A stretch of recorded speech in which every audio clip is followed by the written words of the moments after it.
कैसे हैं आप सभी। आप सभी का पुनः स्वागत है हमारे इस वीडियो सीरीज में, जिसमें से आज हम बात करने जा रहे हैं एक प्रमुख आधुनिक भारत के प्रमुख आधुनिक विचारक महात्मा गांधी के बारे में, जिसमें आपके सिलेबस में इनके स्वराज की अवधारणा के ऊपर हम आज बात करेंगे, जिसके माध्यम से आप विषय को समझ पाएं और अपने उत्तर को अच्छे से लिख पाएं। गांधी ने गांधी के जो विचारों का दायरा है वह काफी विस्तृत है, जिसमें से गांधी राजनैतिक रूप से लेकर सामाजिक, नैतिक, राज्य, धर्म, शिक्षा, नैतिकता, प्रत्येक मुद्दे पर अपने विचार दिए हैं। जिसमें से हमें जिस बात के ऊपर मूल्यांकन करना है वह है स्वराज की अवधारणा गांधी के विचारों के माध्यम से। चलिए हम वीडियो में बात करें। इससे पहले अगर आप चैनल से नए हैं या शायद अभी तक सब्सक्राइब नहीं किए हैं तो प्लीज़ आपसे रिक्वेस्ट है कि चैनल को जरूर सब्सक्राइब कीजिएगा, ताकि हमारे आने वाला जो भी वीडियो है आप तक आसानी से पहुंच पाए। आपके काफ़ी मैसेज आ रहे थे। आज मेरा क्लास होने के चलते मैं वीडियो लेट से बनाया। फिर भी कोशिश करूंगा कि जितने अधिक से अधिक थिंकर्स हो सकें उसको मैं कवर करा पाऊँ, जिससे आपके एग्जाम में आपके लिए लाभ मिल सके। चलिए हम विषय के ऊपर बात करते हैं और समझने की कोशिश करते हैं गांधी के स्वराज की अवधारणा को। गंभीरता से सुनिएगा, लास्ट तक भी आप विषय में रहिएगा, जिसके माध्यम से आप पूरे कॉन्सेप्ट को समझ पाएं। जो गांधी के विचार है, गांधी की अवधारणा है, जब हम आधुनिक विचारकों की श्रेणी में बात करते हैं तो इसमें काफी प्राथमिकता से उभर के आते हैं। और एक तरीके से गांधी राजनैतिक विचारक के साथ साथ सामाजिक विचारक के रूप में भी इनकी प्रासंगिकता उभर के आती है। और प्रत्येक मुद्दे पर गांधी के विचार उभर के आते हैं। जैसा कि हम प्रत्येक थिंकर्स के साथ बात करते हैं कि हर थिंकर्स का एक अपना समय होता है, एक टाइम पीरियड होता है, जिसके ऊपर उस समय का काफी प्रभाव पड़ता है उसके विचारों के ऊपर। वैसे ही गांधी का जो समय है वह है 1869 से लेके 1948 के बीच का कार्यकाल, टाइम पीरियड, जिसमें गांधी का जन्म होता है, गांधी के विचारों का विकास होता है और इसी के अंतर्गत ये विकास देते हैं। यह भी जो समय है, पीरियड है गांधी का, वह एक तरीके से भारत में उपनिवेशवाद का दौर है, औपनिवेशिक दौर है। और गांधी को जो पृष्ठभूमि है वह गुजरात से इनका संदर्भ है, वहीं से इनकी पढ़ाई लिखाई हुई है। उसके बाद यह विदेश से भी काफ़ी एजुकेशन लिए हैं और यह एक लॉ के क्षेत्र में काफ़ी जाने माने विद्वान के रूप में भी इनका पहचान है। वैसे आधुनिक भारत में गांधी एक महान विचारकों में इनका स्थान है, जिनकी जिनका जो पहचान है सिर्फ भारत तक की नहीं, पूरे विश्व में इनकी विचारों की प्रासंगिकता उभर के आती है। और गांधी सिर्फ एक विचारक ही नहीं है, बल्कि एक पूरी विचारधारा भी है, जिसके माध्यम से आप गांधीवादी विचारधारा को समझने की कोशिश करते हैं। जो गांधीवादी थॉट है, जैसे आप उदारवाद को समझते हैं, मार्क्सवाद को समझते हैं, वैसे ही गांधीवाद भी एक विचारधारा है। हालांकि यहाँ पर आपके सिलेबस में हमें जो बात करना है वह गांधी के स्वराज की अवधारणा के ऊपर समझना है, जिसको गांधी एक साध्य के रूप में मानते हैं और इसको पूरा करने के लिए अपने प्रमुख विचारों को देते हैं। और इसमें एक प्रमुख पुस्तक है, इसको जरूर याद रखिएगा, जिसको गांधी ने सर्वप्रथम 1909 में लिखा था गुजराती भाषा में। उस पुस्तक का नाम है हिंद स्वराज। और इसी पुस्तक को 1910 में अंग्रेजी भाषा में अनुवाद किया गया, जिसके माध्यम से गांधी के विचार का हम मूल्यांकन कर पाते हैं।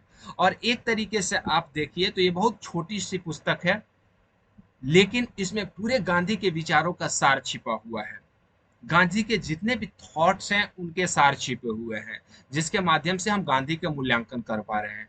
तो इस पुस्तक के रेफरेंस में आप आंसर को लिखने की कोशिश कीजिएगा और समझने की कोशिश कीजिएगा।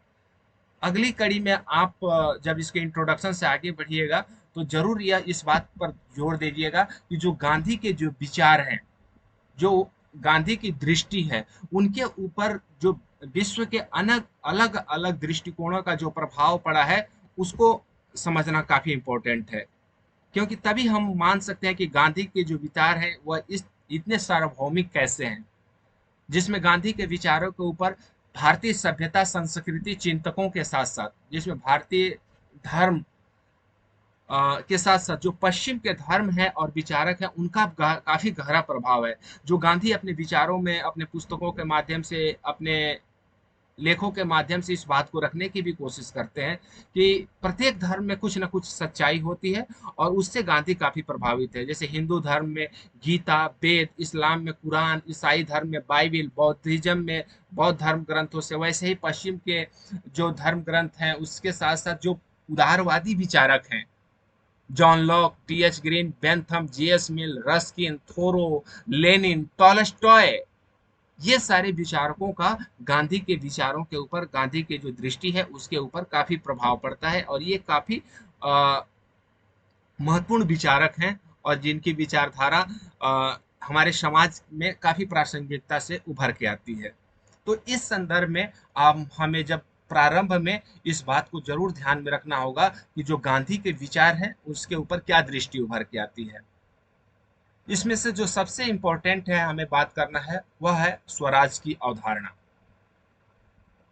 जिस जो गांधी का, पूरे गांधी के विचारों का क्रक्स है, गांधी का मूल उद्देश्य है समझने के ऊपर, जिसके माध्यम से गांधी अपनी पूरी अवधारणा की व्याख्या करते हैं।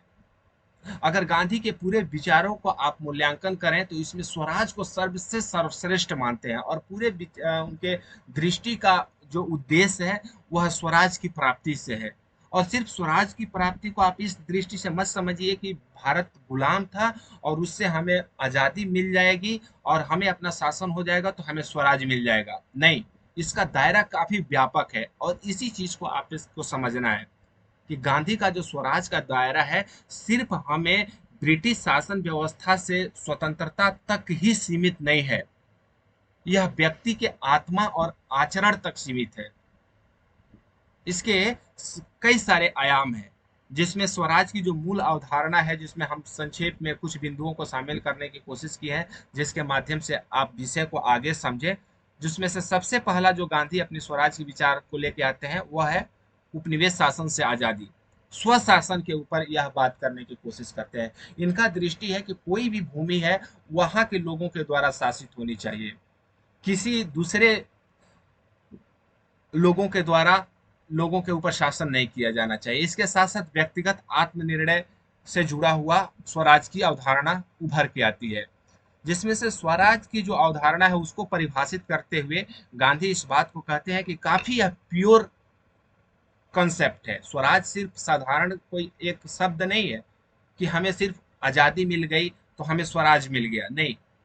यह स्वशासन से जुड़ा हुआ है, सेल्फ गवर्नेंस से जुड़ा हुआ है, जिसमें से राजनैतिक रूप से लेकर व्यक्ति के नैतिकता तक और एक व्यक्ति के जीवन तक के इसमें अवधारणाएं इसमें जुड़ी हुई है, जिसमें एक व्यक्ति का आचरण के माध्यम से हम इस अवधारणाओं का मूल्यांकन कर पाएंगे। ऐसा ही नहीं है कि सिर्फ हमें स्वशासन मिल गया या सिर्फ हमें ब्रिटिश से आजादी मिल गई तो हमें स्वराज आ गया। स्वराज के बहुत सारे चरण है जिसके माध्यम से हम उसको मूल्यांकन कर पाते हैं।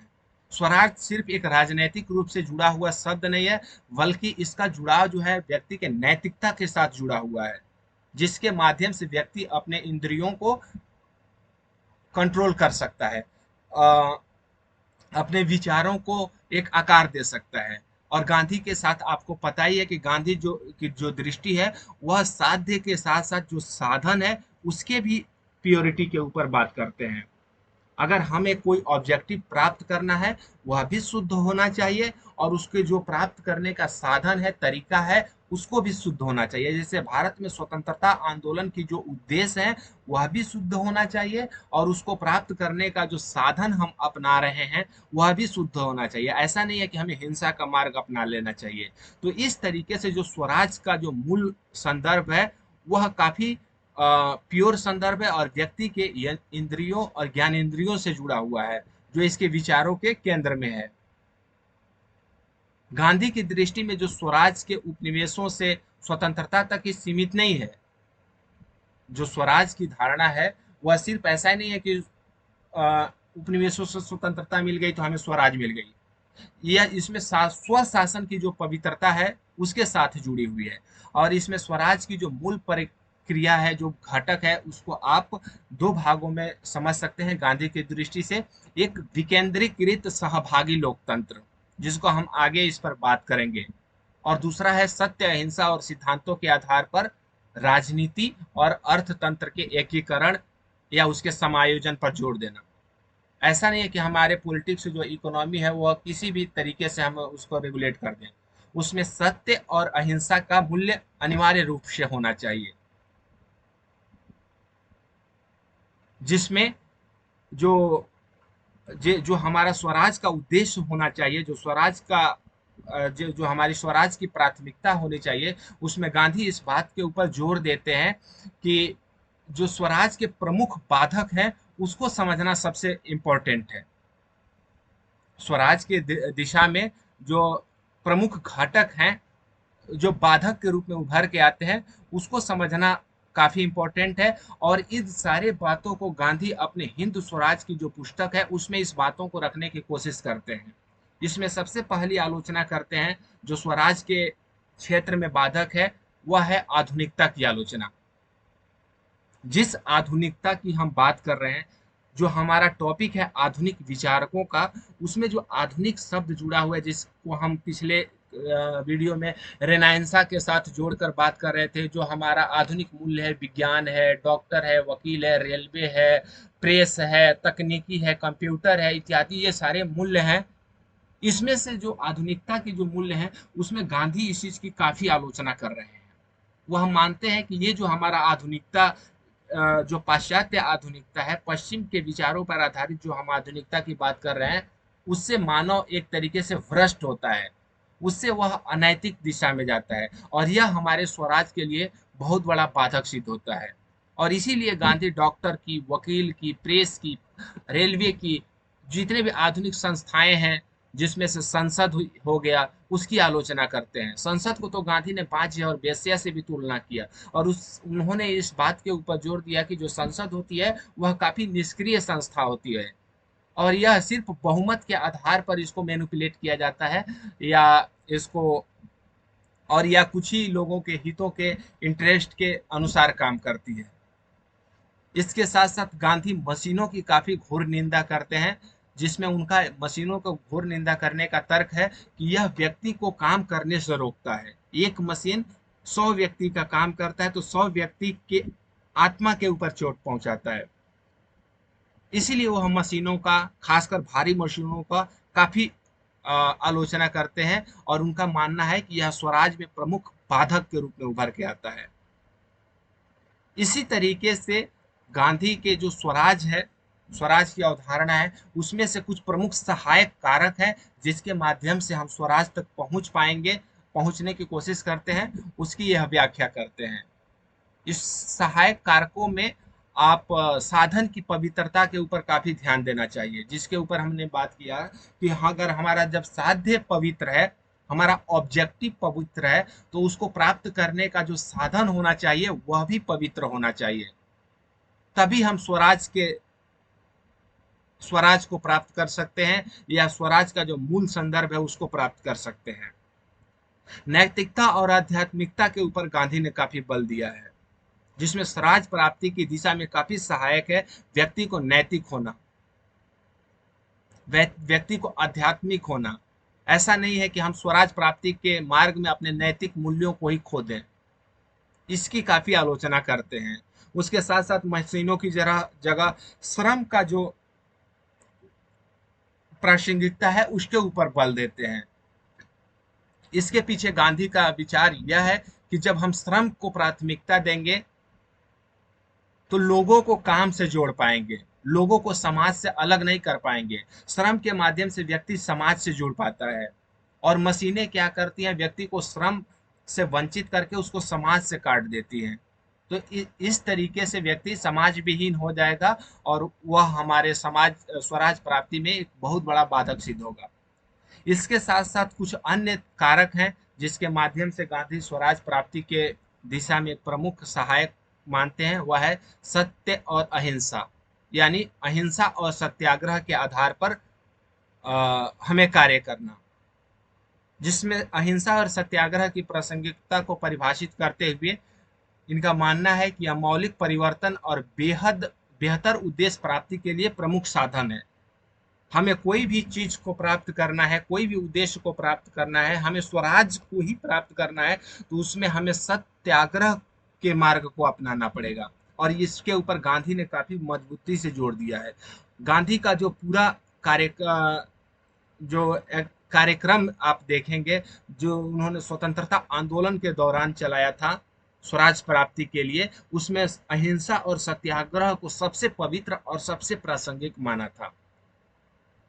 वह कभी भी हिंसा के आधार पर कोई भी उद्देश्य की प्राप्ति को नहीं प्राप्त करना चाहते हैं।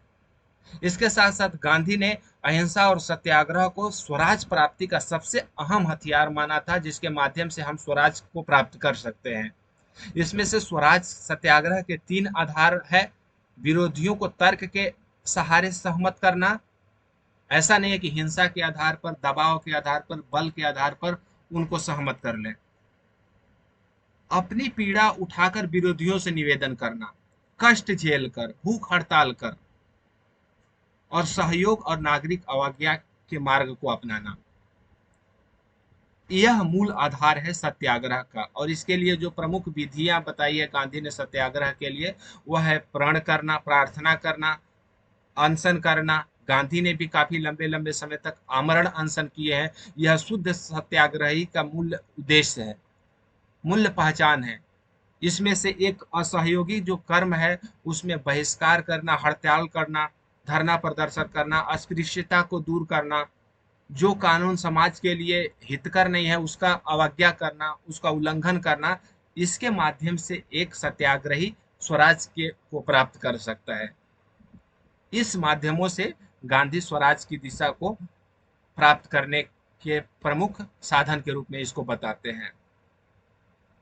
इसमें जो स्वराज का प्रमुख उद्देश्य है, जिसको समझना सबसे इंपॉर्टेंट है, जो गांधी का उद्देश्य है, जिसके माध्यम से गांधी अपने जो स्वराज की अवधारणा की बात करते हैं, जिस स्वराज के बारे में बात करते हैं, उस स्वराज का जो मूल कॉन्सेप्ट है, मूल उद्देश्य है, वह इसको हम 3 भागों में समझ सकते हैं। पहला, राजनैतिक स्वराज की अवधारणा, पॉलिटिकल सेल्फ गवर्नेंस, राजनैतिक आधार पर जो स्वराज के प्रमुख आयाम है, उसमें विकेंद्रीकृत लोकतंत्र की स्थापना। इस बात को जरूर ध्यान रखिएगा कि हमें स्वराज तब तक नहीं प्राप्त होगा जब तक हमारा जो शासन व्यवस्था है, जो राजनीतिक व्यवस्था है, वो विकेंद्रीकृत लोकतंत्र पर स्थापित ना हो, जिसमें से गांधी जो केंद्र की सत्ता है उसकी आलोचना करते हैं, जो केंद्रीकृत शासन व्यवस्था है उसकी आलोचना करते हैं, और वह जोर देते हैं कि हम वास्तविक स्वराज को तब प्राप्त कर पाएंगे जब सत्ता का विकेंद्रीकृत किया जाए और सत्ता गांव के आधार पर हो, ग्राम स्वराज के आधार पर स्थापित हो। जो सत्ता का नियंत्रण है, जो अर्थव्यवस्था का नियंत्रण है, वह ग्रामीणों के हाथों में हो, गांवों में हो। एक राज्य विहीन समाज की स्थापना करने के ऊपर जोर देते हैं, जो स्वराज का प्रमुख उद्देश्य है। पंचायती राज व्यवस्था को मजबूत करने के ऊपर जोर देते हैं, जिसके माध्यम से इस संस्था को आत्मनिर्भर बनाया जाए। इनका तर्क है कि हम स्वराज तभी प्राप्त कर सकते हैं, तभी हम स्वराज को प्राप्त कर पाएंगे जब हमारी पंचायती राज व्यवस्था या हमारा ग्राम जो समाज है वह आत्मनिर्भर हो सके। गांव को हम आत्मनिर्भर बनाकर स्वराज को प्राप्त कर पाएंगे। यही है स्वराज का प्राथमिक उद्देश्य गांधी के दृष्टि में, विकेंद्रीकृत लोकतंत्र की स्थापना करना। इसका जो आर्थिक आयाम है, ये तो राजनीतिक आयाम था कि हमें जो पॉलिटिकल स्ट्रक्चर होना चाहिए वो गांव के आधार पर होना चाहिए, लेकिन जो आर्थिक आयाम है जिसके माध्यम से हम स्वराज को प्राप्त कर पाते हैं, या स्वराज का जो प्रमुख उद्देश्य है, वह है ट्रस्टीशिप के माध्यम से समाज में समानता को स्थापित करना। गांधी काफी इस बात को लेके थे कि समाज में जब तक असमानता बनी रहेगी, ऊंच नीच का भेदभाव बने रहेगा, गरीब और अमीर के बीच में भेदभाव बना रहेगा, तब तक हम वास्तविक स्वराज को प्राप्त नहीं कर पाएंगे। और इसके लिए उन्होंने एक मार्ग बताया, ट्रस्टीशिप का सिद्धांत। ट्रस्टीशिप वह अवधारणा है जिसमें से जो संपन्न व्यक्ति होता है अपनी स्वेच्छा से अपने अतिरिक्त संपत्ति को समाज के लिए दान में देता है। एक ट्रस्टीशिप बनाई जाती है, जिसमें से जिसकी जितनी जरूरत होती है उससे लेकर अपनी आवश्यकताओं को पूरा कर सकता है। मशीनों की जगह श्रम के प्रासंगिकता को ऊपर बल देना। हमें एक ऐसी आर्थिक स्ट्रक्चर संरचना को निर्माण करना होगा जिसमें मशीनों की जगह नहीं, जो व्यक्ति का श्रम है, लेबर है, उसके ऊपर जोर दिया जाए। इसीलिए आप गांधी के जो आर्थिक आयाम है, जो इकोनॉमिक फैक्टर है, उसमें देखेंगे गांधी कुटीर उद्योग के ऊपर जोर देते हैं, घरेलू उद्योगों के ऊपर जोर देते हैं, खादी की प्रासंगिकता के ऊपर जोर देते हैं, चरखा की प्रासंगिकता के ऊपर जोर देते हैं, कताई के ऊपर जोर देते हैं। इनका मानना है कि जब हम भारी उद्योगों को इससे हटाकर लघु उद्योगों को एक आधार बनाएंगे तो प्रत्येक व्यक्ति को रोजगार मिलेगा, और इससे हर प्रत्येक व्यक्ति आत्मनिर्भर होगा और स्वावलंबी होगा। समाज में एक दबाव की स्थिति नहीं होगी, ऊंच नीच का भेदभाव नहीं होगा, अमीरी गरीबी का जो असमानता है वह नहीं होगा। इसलिए जो स्वराज का मूल आधार है आर्थिक असमानता समानता का, वह इसके आधार पर टिका हुआ है, जिसके आधार पर गांधी स्वराज को प्राप्त करने की बात करते हैं। और तीसरा प्रमुख उद्देश्य है स्वराज का, वह है नैतिक आयाम। ऐसा नहीं है कि सिर्फ हमें पॉलिटिकली स्वशासन मिल जाए, आर्थिक रूप से हम निर्भर हो जाए तो हमें स्वराज प्राप्त हो जाएगा। गांधी उतना ही जोर देते हैं व्यक्ति के नैतिकता के ऊपर, समाज की नैतिकता के ऊपर, जिसमें से व्यक्ति अपने आत्मबल की प्रासंगिकता को पहचाने, व्यक्ति अपने ज्ञानेंद्रियों को अपने नियंत्रण में रखे, ज्ञानेंद्र व्यक्ति अपनी इच्छाओं को अपने नियंत्रण में रखे, सत्याग्रह के मार्ग पर वह अपना काम करे, अहिंसा के मार्ग को अपनाए। जब समाज में नैतिक मूल्यों का जब बहुमत होगा, नैतिक मूल्यों के आधार पर जब समाज का की स्थापना होगी, तभी हम वास्तविक स्वराज को प्राप्त कर पाएंगे। तो इस आधार पर आप गांधी के स्वराज का मूल्यांकन कर सकते हैं, जिसमें से आप एक तरीके से ओवरव्यू के रूप में देख लीजिए कि गांधी का जब आप स्वराज क्वेश्चन आंसर के रूप में लिखिएगा तो सबसे पहले एक इंट्रोडक्शन पोर्शन में एक आधुनिक विचारक के रूप में गांधी की प्रासंगिकता और भूमिका को बताने की कोशिश कीजिएगा, जिसमें से गांधी एक ब्रिटिश शासन व्यवस्था के अंतर्गत इनके विचार उभर के आते हैं और किस तरीके से इनकी प्रासंगिकता उभर के आती है एक आधुनिक विचारों के ऊपर। अगली कड़ी में आप यह बताने की कोशिश कीजिएगा कि कैसे गांधी के विचारों के ऊपर विश्व के अलग अलग विचार, अलग अलग धर्म और अलग अलग मूल्यों का प्रभाव उभर के आता है, और वहीं से ये जो गांधी के विचार हैं वो उसकी प्रासंगिकता निकल के आती है। अगली कड़ी में जब हम गांधी के विचारों का मूल्यांकन करते हैं तो इनका जो प्रमुख पुस्तक है हिंद स्वराज, इसी के माध्यम से हम गांधी के विचारों का मूल्यांकन कर पाते हैं। हालांकि गांधी ने बहुत सारे आयामों के ऊपर, बहुत सारे मुद्दे के ऊपर अपने विचार दिए हैं, लेकिन इसके सिलेबस में आपको स्वराज की अवधारणा के ऊपर समझना है। तो और गांधी का जो प्राथमिक जो मूल उद्देश्य है वह स्वराज को प्राप्त करना है। तो यहाँ पर आप स्वराज के अर्थ को समझाइएगा, जिसमें से गांधी स्वराज के लिए जो प्रमुख बाधक कारक हैं उसकी जो बात करते हैं उसको समझाइएगा। स्वराज की प्राप्ति के लिए जो प्रमुख सहायक कारक हैं उसके ऊपर आप उसको एक्सप्लेन कीजिएगा, और उसके साथ साथ जो स्वराज के प्रमुख उद्देश्य हैं, जो स्वराज के मूल तत्व हैं, उसको आप जरूर लास्ट में एक्सप्लेन कीजिएगा, जिसमें से तीन प्रमुख आयाम है इसकी स्वराज के गांधी के। एक विकेंद्रीकृत लोकतंत्र, यानी राजनीतिक आधार पर जो हमारा समाज बने वह विकेंद्रीकृत आधार पर हो, गांवों के ऊपर सत्ता हो, आर्थिक जो उसका आयाम हो स्वराज का, उसमें ट्रस्टीशिप की भागीदारी हो, कुटीर उद्योगों की भागीदारी हो, खादी उद्योग की भागीदारी हो, जिसमें प्रत्येक व्यक्ति के पास रोजगार हो, मशीनों की जगह श्रम की प्रासंगिकता को दिया जाए, और तीसरा प्रमुख आयाम है नैतिक आयाम, जिसमें व्यक्ति आत्मबल पर आधारित समाज में एक नैतिकता के आधार पर निर्माण हो। इस आधार पर आप गांधी के स्वराज का मूल्यांकन कीजिएगा। इसमें बहुत सारे फैक्ट मिलेंगे गांधी के साथ जुड़े हुए, आप उन फैक्टों के ऊपर बिल्कुल मत भटकने की कोशिश कीजिएगा, नहीं तो क्वेश्चन बहुत लंबा खींच जाएगा और जो पूछा जा रहा है उसी से आप भटक जाएंगे।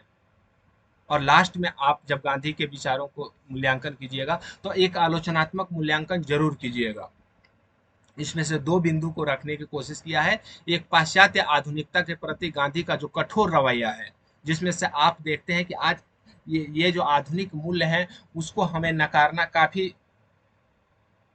कठिन है। जैसे आप डॉक्टर की प्रासंगिकता को नहीं नकार सकते, संचार की प्रासंगिकता को नहीं नकार सकते, रेलवे की प्रासंगिकता को नहीं नकार सकते, प्रेस की भागीदारी को नहीं नकार सकते, एक पॉलिटिकल स्ट्रक्चर के रूप में संसद की प्रासंगिकता है उसको नहीं नकार सकते, जिसको गांधी ने काफी खारिज किया है।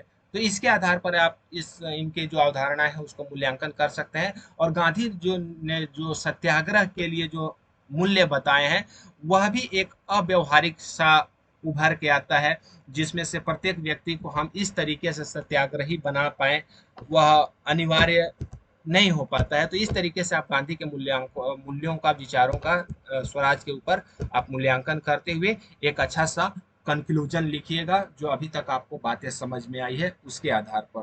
आई होप आप गांधी पर बहुत अच्छा क्वेश्चन अटेम्प्ट करेंगे, और गांधी के ऊपर अगर क्वेश्चन आए तो बिल्कुल आप मिस मत कीजिएगा, जरूर इसको अटेम्प्ट कीजिएगा। मिलते हैं अगले वीडियो में, उम्मीद करते हैं अधिक से अधिक मैं टॉपिक को कवर करा पाऊँ। तब तक के लिए आप लोगों को बहुत बहुत धन्यवाद, ढेर सारी शुभकामनाएं, और प्लीज़ चैनल को जरूर सब्सक्राइब कर दीजिएगा। Thank you.